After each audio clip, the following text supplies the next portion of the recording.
So, here's my way how to pay my BIR. So, mag-download lang po kayo ng eBIR form. Nasa website po yan ni BIR. Tapos, itype nyo po yung inyong tax dito sa tax identification field.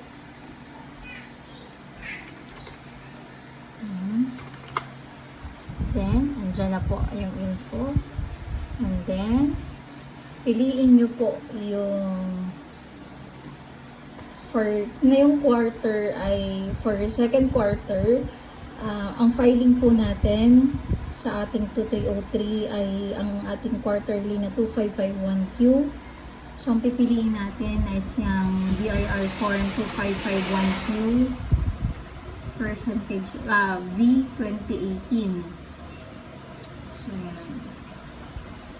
So, yan. Tap nyo po yung fill up. Then, okay.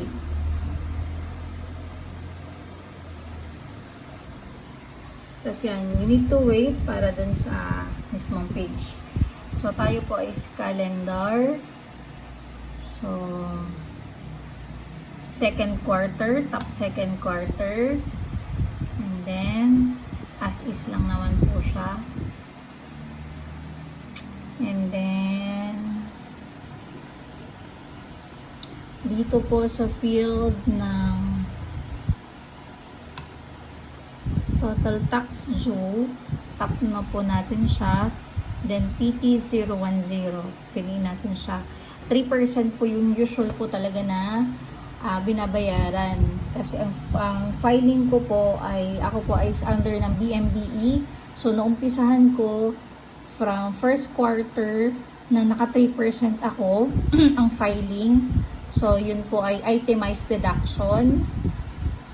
So, yan po, ang taxable po, ilalagay ko lang po dyan, ay yung total sales ko po within the second quarter. So, from April to June na sales ko, ang buong ilalagay dyan. So, ang sales ko po is ito, for the month of April, May, and June. Then, yan po. Mag-automatic na po na mag-compute yung 3% po niya. So, ibig sabihin, yan po yung ating kailangang bayaran na tax for this quarter. So, yan po. Next na po natin. Save. Okay.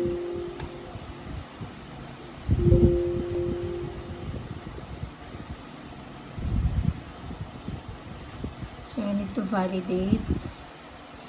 Tapos, edit lang kung may babaguhin tayo dun sa wala naman tayong, ang kagandahan lang kasi sa BMBE, hindi tayo masyadong complicated pagdating sa BIR. Excuse me. Pagdating po sa BIR, hindi masyadong complicated yung ating encoding. Yan po. So,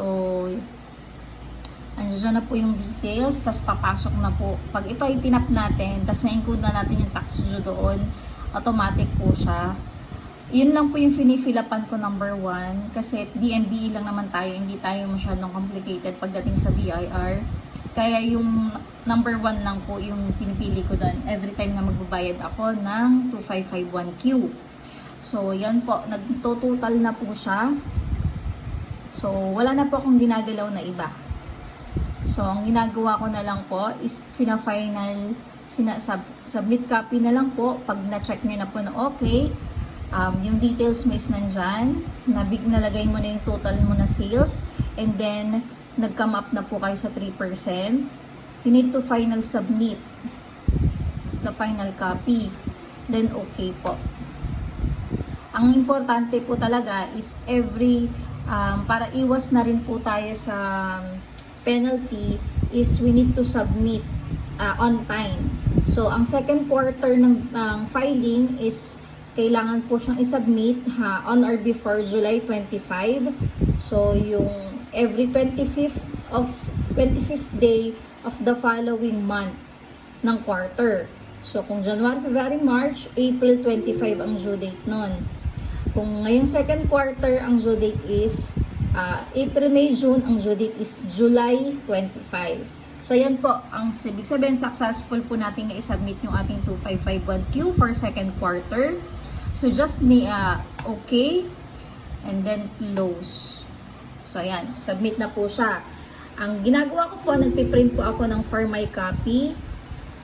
Tapos, sinasama ko po siya sa filing ko. Then, print.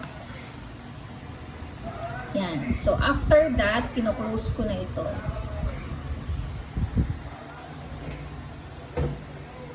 Yan. Close. Exit. Okay.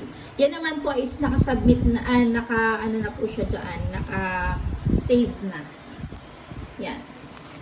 So, after that, we need to print para may copy po tayo.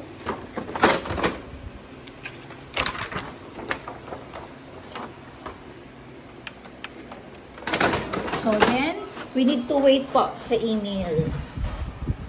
Email ng, usually po dumadating po yung email agad, but you need to wait